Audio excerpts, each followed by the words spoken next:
At Walden, we know that writing is a complex process that involves many skills and capacities and areas of the brain, and that students have different strengths and stretches when it comes to the different aspects of this intricate system of writing. At Walden, we really try to honor students where they are and give them the help they need to thrive as communicators.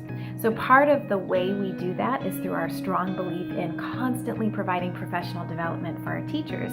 So this year we invited Dr. Jamie Chavez, a pediatric occupational therapist who's really an expert in handwriting, to come to campus and work with our teachers on the handwriting aspect of this complex system of writing.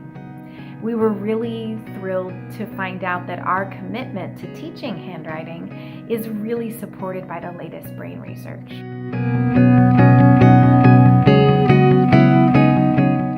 Some of what we're seeing in the research related to how handwriting is a very integrative skill, working on multiple areas of the brain, is that there is a very strong correlation between handwriting and language processing, and the language areas of the brain actually light up during the writing process just as much as the motor and the visual areas of the brain. The other key component of handwriting that we don't normally think about is our executive functioning skills, which happen in the frontal lobe.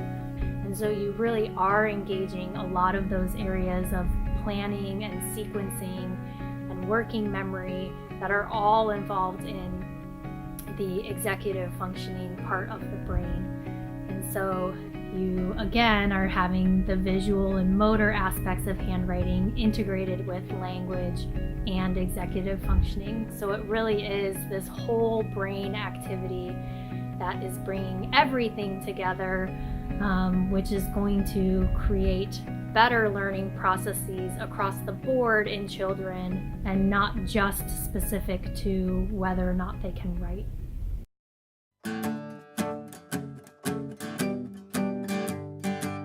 We do what we call fine motor mania jobs, and I like to do it as a center so that I have in a short amount of time each child is going to a different center, and they don't even know that they're really exercising their hands. They're just knowing that they're having a lot of fun playing with certain jobs that we have in the classroom.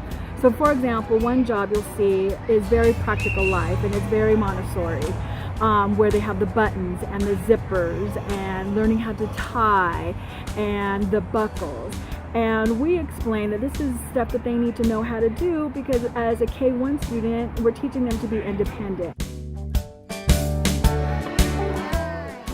Another station that we have are with the tweezers and with the clothespins and with the pom-poms, and they love this one. The reason why I choose the tweezers and the different types of tweezers and all that is because I introduce the kids to the tripod grip, where there's 3 fingers that you basically use to hold your pencil. But once again, they need practice and you need to build up those muscles. So the tweezers actually force them just to use the 3 fingers on their hands to manipulate the different pom-poms. Even with the jumbo ones, if you notice on the jumbo ones, it has 1 slot for the thumb on one side and then 2 slots for the fingers on the other ones. And then with the clothespin, which I just discovered through Jamie, that they actually can only use those 3 fingers because they can't open it with the full hand.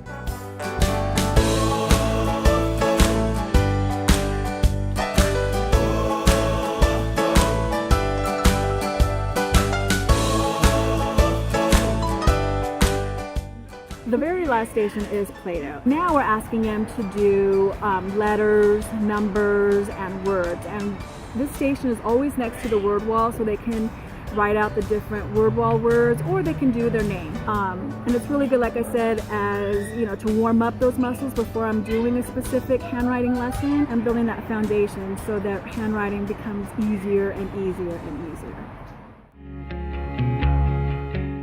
Jamie Chavez gave us new tools and techniques to use and shared a lot of information. And some of the research she shared really supports what Walden has been doing from the beginning. Some of the Montessori materials that the K1 classrooms still use were specifically designed to support the fine motor skills necessary for handwriting.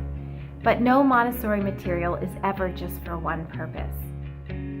This particular job is introduced in a slow, deliberate way to model for students how to approach it themselves. The purpose of this material is to help develop fine motor muscles by using the 3-finger pencil grip to hold each cylinder.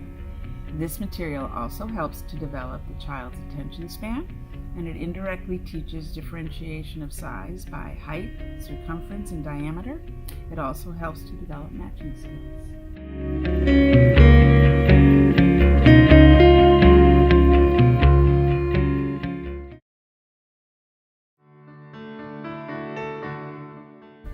One of the things that we know in terms of handwriting and activities in general is that proximal stability, so being stable closer to your body, is going to activate distal mobility, meaning further away from your body is going to be more mobile. And really the only time in our lives that we are weight bearing through our arms and through our hands in order to build our shoulder muscles and build our hand muscles, as well as the arches in our hands that also facilitate handwriting grip, is when we're doing tummy time and when we're crawling. And that's a very short period of time in our life. And then we're up on our feet and we're not engaging our shoulder muscles in a way that we're engaging our leg muscles. And the only way that kids can keep facilitating that shoulder strength and that hand strength is through play. And the primary means for this is outdoor play. It's climbing on monkey bars and climbing on rock walls and climbing up the slide, and it's crawling through tunnels and building forts, and all of those different outdoor activities are going to facilitate these stronger shoulder muscles, stronger postural muscles, stronger hand muscles. So again, you can have that mobility in your hands when you're trying to write, so that you feel more stable and aren't focusing so much on keeping a stable posture. You can focus more on the actual writing output itself. Screen time is taking over our society, and it's a big thing that has positive implications, but also a lot of negative implications for kids. Screen time is replacing a lot of activities that kids would otherwise be doing. And the primary activity that is compromised is outdoor playtime. And as we know, outdoor playtime is the main time that kids are able to engage their bodies in strength-based activities and in motor-based activities. Outdoor play is very regulating for children. The other thing that we see when kids are engaging in a lot of screen time is that they're not activating their executive functioning skills, because they're not having to think about and plan and sequence and organize, because all of those things are already written into the programs that they're playing. The other things that are compromised are our sensory motor systems, because the screen is just one type of sensory medium, and so you're taking away from all of the other tactile experiences that they might be having. All of the visual motor stuff and visual perceptual stuff that happens on a screen is just right there in front of you, and you're again not having to engage the other systems around you. You're basically having the child operate in a 2D world, even though the world around them is a 3D world.